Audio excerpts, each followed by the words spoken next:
Very good afternoon everybody. मैं शोभा सिंह आप सभी का बहुत बहुत स्वागत करती हूँ अपने आज के वीडियो में। कैसे हैं आप लोग? आई होप बहुत ही अच्छे होंगे, लाइफ में बहुत ही मस्त होंगे, अपने आप से खूब सारा प्यार कर रहे होंगे and obviously law of attraction को भी फॉलो कर रहे होंगे। आज मैं फिर से उपस्थित हो चुकी हूँ आप सभी के सामने एक और ट्रू सक्सेस स्टोरी लेकर, जिसको सुनने के बाद आपका विश्वास होने जा रहा है और प्रबल और मजबूत लॉ ऑफ अट्रैक्शन के ऊपर। तो वीडियो के अंत तक जरूर बने रहिएगा और आगे बढ़ने से पहले आप सभी का शुक्रिया शुक्रिया शुक्रिया शुक्रिया मेरे चैनल को सब्सक्राइब करने का, शुक्रिया मेरे वीडियोस को देखने के लिए शुक्रिया, और मुझे इतना चाहने के लिए, इतने अच्छे अच्छे कमेंट्स देने के लिए शुक्रिया शुक्रिया शुक्रिया। आप सभी को बताना चाहूँगी कि मात्र 5 दिन में ही 600 न्यू सब्सक्राइबर्स जुड़े हैं, यानी कि 600 नए फैमिली मेंबर्स जुड़ चुके हैं हमारे यूट्यूब फैमिली में। यूट्यूब जो हमारी फैमिली है उसमें जुड़ चुके हैं। So thank you so much. और आप लोगों के कमेंट्स पढ़कर ही तो मुझे प्रोत्साहना मिलती है कि मैं फिर से कैमरा ऑन करूं और फिर से आप सभी के सामने एक और वीडियो लेकर आ जाऊं। तो चलिए बढ़ते हैं आज की सक्सेस स्टोरी की तरफ और वीडियो के अंत तक ज़रूर बने रहिएगा। तो सक्सेस स्टोरी का जो शीर्षक है वो है कृतज्ञता ने मेरी जान बचाई। मैं एक बहुत तनावपूर्ण नौकरी कर रही थी, जहां काम के घंटे और काम का बोझ दोनों ही बहुत ज़्यादा थे। मैं इतनी परेशान थी कि मुझे गंभीर चिंता रोग हो गया और पैनिक अटैक पड़ने लगे। मेरा सिर घूम जाता था और हृदय तेजी से धड़कने लगता था। मैं कांपने लगती थी और सिर दर्द से परेशान रहती थी और ऑफिस में कदम रखते ही दहशत में आ जाती थी। मैंने खुद को अपने मित्रों और परिवार से दूर कर लिया। मैंने सामाजिक संपर्क, व्यायाम और अपनी परवाह करना छोड़ दिया। यानी कि इतना मतलब इनका वर्किंग कंडीशन इतना ख़राब था, यानी कि जो इनका ऑफिस का इन्वायरमेंट इतना ज़्यादा काम था कि दहशत में रह रही थी और पैनिक अटैक भी आने लगे थे इनको। चलिए आगे बढ़ते हैं। मैं अपने शरीर और चिंतित मन पर नियंत्रण न रहने से जूझ नहीं पाई। चिंता रोग ने मेरे जीवन के सभी क्षेत्रों पर कब्जा जमा लिया था। मैं बहुत दुखी थी और राहत की कोई संभावना नहीं थी। इसलिए मैं अपनी जान लेने की योजनाएं बनाने लगी थी, यानी कि सुसाइड करने का प्लानिंग भी कर रही थी। इतना ज़्यादा इनका चिंता रोग हो गया था। लेकिन किसी चीज़ ने मुझे रोक लिया, जिसकी वजह से मैं रुक गई और पूर्ण विचार करने लगी। द सीक्रेट देखने के बाद और सृष्टि में गहरी आस्था रखने के बाद मुझे महसूस हुआ कि मैं द मैजिक खरीदूं और दैनिक कृतज्ञता का अभ्यास करूं। द मैजिक किताब रॉन्डा बर्न की किताब है, जिसमें दैनिक अभ्यास यानी कि 28 डेज प्रैक्टिसेस है वहाँ पर ग्रेटिट्यूड के। तो उन्होंने सोचा कि क्यों ना उसको परचेस कर लूँ और वो 28 डेज प्रैक्टिसेस को मैं फॉलो करना स्टार्ट कर दूँ।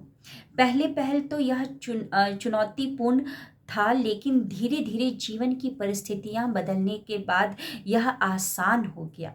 परिवर्तन पहले तो छोटे थे, जैसे किसी सहेली का प्रेम पूर्ण टेक्स्ट मैसेज, प्रशंसा या सामाजिक मेल मिलाप, जिससे मुझे अप्रत्याशित आनंद आता था। यानी कि स्टार्टिंग में उन सभी को फॉलो करना, उन प्रैक्टिसेस को फॉलो करना थोड़ा सा इनके लिए मतलब कि पेनफुल था, चुनौतीपूर्ण था, लेकिन धीरे धीरे जैसे जैसे हिम्मत करके आगे बढ़ती गई, क्योंकि कोई भी पुराने काम को, पुराने हैबिट को छोड़ना और नए हैबिट को बनाने में थोड़ा थोड़ा तो स्टार्टिंग में मुश्किल होता है, लेकिन जैसे जैसे आप हिम्मत को बनाकर और आगे बढ़ते जाते हैं, विल पावर को मजबूत करके आगे बढ़ते जाते हैं, तो वही काम फिर आपको आसान लगने लगता है।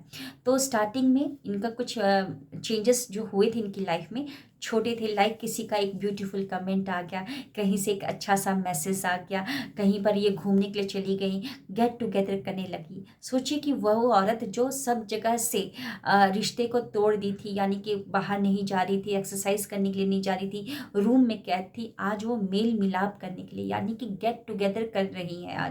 आज उनको मैसेजेस भी, ब्यूटीफुल कमेंट्स भी आ रहे हैं। जब इंसान अपने ऊपर काम करता है ना, तो सब जगह से, मतलब बाहर से सब कुछ बदलने लगता है जब आप अपने अंदर बदलाव को लेकर आते हैं। तो इसके बाद ज़्यादा महत्वपूर्ण चीज़ें होने लगी। 10वें दिन मेरे नियोक्ता ने अचानक मुझे सवैतनिक तनाव छुट्टियां दे दी, यानी कि इनकी कंडीशन इतनी ख़राब थी, चुनौतीपूर्ण थी और चिंता रोग हो गया था। तो इनके जो नियोक्ता थे, यानी कि जो भी मैनेजर होंगे ऑफिस के, उन्होंने उनकी कंडीशन को देखकर इनको छुट्टी दे दिया 10वें दिन कि तुम जाओ और आराम करो, रिलैक्स करो, जिससे मुझे आराम करने का समय मिल गया। 20वें दिन यानी कि 28 डेज का प्रैक्टिस है। कुछ ही दिनों में इनकी लाइफ बदल रही थी, सब जगह से ब्यूटीफुल कमेंट्स, टेक्स्ट मैसेजेस आने लगे थे, है ना, मेल मिलाप करनी जा रही थी और 10वें दिन इनको छुट्टी भी मिल जाती है। और 20वें दिन क्या हुआ, चलिए देखते हैं। 20वें दिन मुझे यह स्पष्ट चित्र दिख गया कि मैं किस तरह की नौकरी चाहती हूँ, यानी कि इनको क्लियर हो गया। ऑलरेडी इनका ऑफिस में जो इन्वायरमेंट था खराब था, बहुत वर्किंग आवर बहुत ऑड थे, बहुत देर तक काम करना पड़ता था, टेंशन बहुत था। तो इनको 20वें दिन क्लियर हो गया कि मुझे किस तरीके की नौकरी करनी चाहिए, एकदम स्पष्ट हो गया। फिर मेरी विशेषज्ञता के क्षेत्र में कैरियर के अद्भुत अवसर सामने आने लगे। जहाँ पर भी आप फोकस करते हैं तो आप वहाँ पर अपनी ऊर्जा देकर उस क्षेत्र को और बढ़ा देते हैं। तो जब ये फोकस कर रही थी कि हाँ मुझे अब ऐसी नौकरी चाहिए, तो ऑटोमेटिकली वैसी चीज़ों से मिलता, वैसे फील्ड से मिलता हुआ इनके पास अपॉर्चुनिटीज़ आने स्टार्ट हो चुके थे, जॉब के अपॉर्चुनिटीज़ ऑफर्स आने स्टार्ट हो चुके थे। मैंने हिम्मत करके अपनी तनावपूर्ण नौकरी से इस्तीफा दे दिया और कभी ऑफिस नहीं की, यानी कि रेजिग्नेशन इन्होंने पुराने ऑफिस से दे दिया।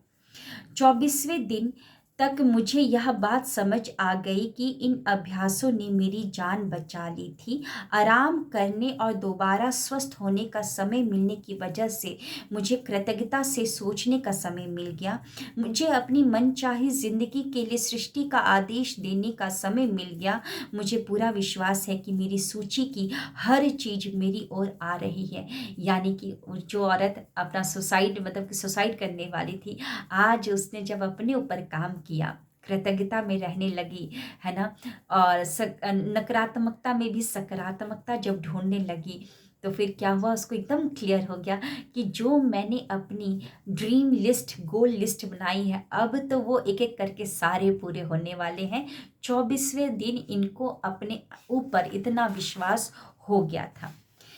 पहले मैं बिखरी हुई और हताश थी, लेकिन अब मैं हर दिन परम उल्लास की अवस्था में जागती हूँ और अपने पास मौजूद सभी चीज़ों के लिए धन्यवाद देती हूँ, यानी कि कृतज्ञता जो भी आपके पास है, अपनी नियामतों को काउंट करना, जो पहला चैप्टर है ना।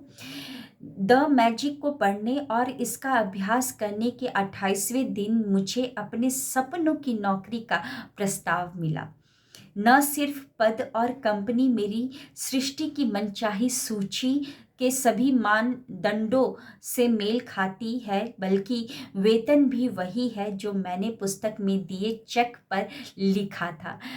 जो 28 डेज प्रैक्टिस की वो किताब है, मैजिक किताब, उसमें एक मैजिकल चेक करके चैप्टर है, उसमें द यूनिवर्स का साइन किया हुआ एक मैजिक चेक है, the gratitude bank of the universe का, जो मैंने भी फिल करके रखा है, ये देखिए। तो आपको वहाँ से वो चेक मिल जाएगा। अदरवाइज़ आप गूगल में भी जाके सर्च कर सकते हैं, तो सर्च करेंगे तो वो आपको चेक मिल जाएगा, बस उसका प्रिंट आउट निकालना है और जो सैलरी आप चाहते हैं उसको फिल करना है। तो उन्होंने जो फिल किया था वेतन का चेक जो फिल किया था, सेम जितना फिल किया था उतना ही इनको ऑफर मिला। नियुक्ति पत्र मिलने पर मैं अपॉइंटमेंट लेटर, आई थिंक, हाँ, अपॉइंटमेंट लेटर मिलने पर मेरे रोंगटे खड़े हो गए। मुझे यकीन ही नहीं हो रहा था कि मैंने जो आदेश दिया था दैवी सृष्टि ने उसे पूरा करके मुझे थमा दिया था। आपको धन्यवाद, धन्यवाद, धन्यवाद। ओलिविया नाम है इनका, जो कि ऑस्ट्रेलिया से है। सो कैसी लगी आपको ये सक्सेस स्टोरी, कि जैसा जैसा इन्होंने लिखा था वैसा हुआ। पूरा जब 28वें दिन तक हो गया, 28 डेज की प्रैक्टिस करने के बाद 28वें दिन को जैसा वो जॉब चाहती थी वैसा सारा कुछ मिलता जुलता, जितना सैलरी चाहती थी वो उनको मिल गया है। वही पद, वही सैलरी, मतलब उनको वही जॉब मिल गई। सो मैं लास्ट में यही कहना चाहूँगी कि अपने ऊपर काम करना है, बाहर काम नहीं करना। बाहर हम नहीं बदल सकते। जब आप अपने ऊपर काम करते हैं, अपनी फीलिंग के ऊपर काम करते हैं, अपने विचारों के प्रति आप सतर्क रहते हैं और आप कृतज्ञता में रहते हैं, है ना, अच्छी फीलिंग एनर्जी में रहते हैं, तो यूनिवर्स धीरे धीरे आपके सारे ड्रीम्स को पूरा करने लगता है। सो मैनिफेस्टेशन करना आसान है, लेकिन उसके पहले आपको 2 चीज़ें करनी बहुत ज़रूरी है। वो क्या है? अपने मस्तिष्क को सामंजस्य और हृदय को सामंजस्य। जब ये दोनों काम कर लेते हैं तो तीसरा मैनिफेस्टेशन का जो चरण है उसको फॉलो करना बहुत ही आसान होता है। सो अपनी ऊर्जा पर काम करिए, अपनी वाइब्रेशन पे काम कीजिए, क्योंकि यूनिवर्स आपको वो नहीं देता है जो आप चाहते हैं, बल्कि यूनिवर्स तो आपको वो देता है जो आप हैं। जिस लेवल पर, जिस ऊर्जा पर आप वाइब्रेट कर रहे हैं वही आपको मिलेगा। अगर आप लो वाइब्रेशन पे हैं, अगर आप दुख में हैं, चिंता में हैं, तो आपको अच्छी चीज़ें नहीं मिलेगी, कुछ भी खुशियाँ नहीं आएगी। जैसे ही आप सब कुछ छोड़कर, अब जैसे कि इन्होंने जो सुसाइड करने वाली थी, लेकिन उन्होंने फिर से एक बार पुनः विचार किया और द सीक्रेट को फॉलो करने की कोशिश की। जैसे ही इन्होंने अपने ऊपर काम करने का निर्णय लिया तो सृष्टि भी हाथ मिला देती है, जो इंसान अपने ऊपर काम करने का डिसीजन ले लेता है। तो जाने से पहले आप सभी को मैं बताना चाहूँगी कि मेरा 21 days mind reprogramming session already start हो चुका है 6 जनवरी से। काफ़ी सारे लोगों ने रजिस्ट्रेशन करवा रखा है ऑलरेडी। आप आए दिन कम्युनिटी पोस्ट में देख ही रहे हैं इतने सारे सक्सेस स्टोरी। मैं मानती हूँ कि 2 दिन हो चुका है, लेकिन अभी भी आपके पास 19 दिन बाकी है अपने ऊपर काम करने का। तो मैं करवाती हूँ अपनी क्लासेस में मस्तिष्क को सामंजस्य और हृदय को सामंजस्य, क्योंकि ये दोनों चीज़ें जब हो जाती हैं तो मैनिफेस्टेशन करना आसान हो जाता है। तो जिनको भी रजिस्ट्रेशन करवाना है बिल्कुल रजिस्ट्रेशन करवा सकते हैं। डिस्क्रिप्शन में सारे डिटेल्स आपको मिल जाएंगे। और भी मेरे कोर्सेज आने वाले हैं। 13 जनवरी से 10 डेज़ का मैं कोर्स लेकर आ रही हूँ, 10 days mindfulness session, unleash the beast with in, जिसमें बहुत सारी चीज़ें आपको मिलने वाली है। और 21 जनवरी से मैं लेकर आ रही हूँ सेल्फ लव जर्नी। तो जिनको भी रजिस्ट्रेशन करवाना है उसमें अपना रजिस्ट्रेशन करवाएं और मिलते हैं नेक्स्ट सेशन में, नेक्स्ट क्लास में। Thank you, wish you wealth.